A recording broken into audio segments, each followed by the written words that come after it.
ಎಲ್ಲರಿಗೂ ನಮಸ್ಕಾರ. ಕಲ್ಲಂಗಡಿ ಹಣ್ಣನ್ನು ಸೇವಿಸುವುದರಿಂದ ಆರೋಗ್ಯಕ್ಕೆ ಆಗುವ ಪ್ರಯೋಜನಗಳ ಬಗ್ಗೆ ತಿಳಿದುಕೊಳ್ಳೋಣ. ಕಲ್ಲಂಗಡಿ ಹಣ್ಣು ರಸಭರಿತ ಹಣ್ಣು ಎಂಬುದು ಎಲ್ಲರಿಗೂ ಗೊತ್ತಿದೆ. ಹಣ್ಣುಗಳಲ್ಲಿ ಕಲ್ಲಂಗಡಿ ಹಣ್ಣನ್ನು ಜನರು ಹೆಚ್ಚು ಇಷ್ಟಪಟ್ಟು ಸೇವಿಸುತ್ತಾರೆ.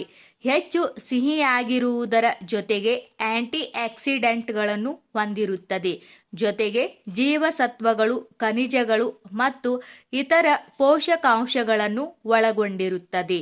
ಕಲ್ಲಂಗಡಿ ಹಣ್ಣಿನಲ್ಲಿ ಕ್ಯಾಲೋರಿ ಕಡಿಮೆ ಇರುತ್ತದೆ.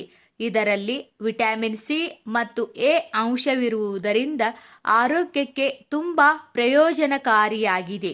ಹಾಗಂದ ಮಾತ್ರಕ್ಕೆ ಅತಿಯಾಗಿ ಸೇವಿಸುವುದು ಆರೋಗ್ಯಕ್ಕೆ ಒಳ್ಳೆಯದಲ್ಲ. ಯಾವುದೇ ಆಹಾರವಾಗಲಿ ಹಿತಮಿತವಾಗಿ ಬಳಸಿ ಆರೋಗ್ಯವನ್ನು ಕಾಪಾಡಿಕೊಳ್ಳಿ.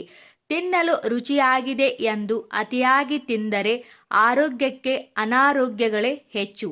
ಅತಿಯಾಗಿ ತಿಂದರೆ ಅಮೃತವು ವಿಷ ಎಂಬ ಮಾತಿನಂತೆ ಆಹಾರವನ್ನು ನಿಯಮಿತವಾಗಿ ಸೇವಿಸುವ ಅಭ್ಯಾಸ ಮಾಡಿಕೊಳ್ಳಿ. ಹಣ್ಣುಗಳೆಂದರೆ ಯಾರಿಗೆ ಇಷ್ಟವಿಲ್ಲ ಹೇಳಿ?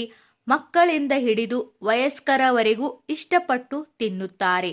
ಹಾಗಿರುವಾಗ ನಾವು ಸೇವಿಸುತ್ತಿರುವ ತರಕಾರಿಗಳು ಮತ್ತು ಹಣ್ಣುಗಳಿಂದ ಆರೋಗ್ಯಕ್ಕೆ ಎಷ್ಟೆಲ್ಲ ಪ್ರಯೋಜನಗಳಿವೆ ಎಂಬುದರ ಬಗ್ಗೆ ತಿಳಿದುಕೊಳ್ಳಲೇಬೇಕು. ಕಲ್ಲಂಗಡಿ ಹಣ್ಣಿನಿಂದ ಆರೋಗ್ಯಕ್ಕೆ ಎಷ್ಟು ಪ್ರಯೋಜನವಿದೆ ಎಂಬುದನ್ನು ತಿಳಿಯೋಣ. ದೇಹವನ್ನು ಹೈಡ್ರೀಕರಿಸುತ್ತದೆ. ಕಲ್ಲಂಗಡಿಯಲ್ಲಿ 90% ನೀರಿನ ಪ್ರಮಾಣ ಇರುವುದರಿಂದ ಇದು ನಿಮ್ಮ ದೇಹಕ್ಕೆ ನೀರಿನಾಂಶವನ್ನು ನೀಡುತ್ತದೆ. ಉಷ್ಣಾಂಶದಿಂದ ದೇಹವನ್ನು ತಂಪಾಗಿಡಲು ಸಹಾಯ ಮಾಡುತ್ತದೆ.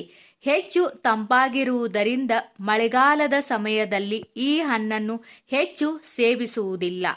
ರಕ್ತದೊತ್ತಡವನ್ನು ನಿಯಂತ್ರಿಸುತ್ತದೆ.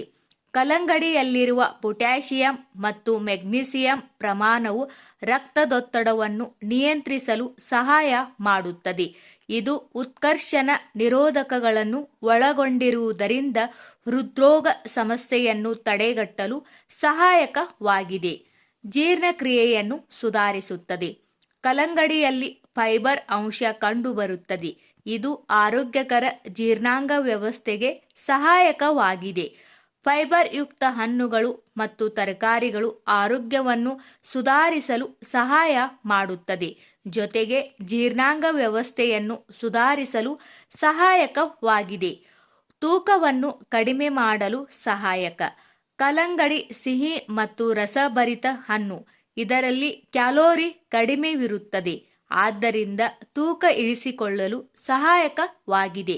ಕೊಬ್ಬಿನಾಂಶ ಹೆಚ್ಚಾಗಿ ಇಲ್ಲವಾದ್ದರಿಂದ ಯಾವ ವಯಸ್ಸಿನವರು ಸಹ ನಿಯಮಿತವಾಗಿ ಹಣ್ಣನ್ನು ಸೇವಿಸಬಹುದು.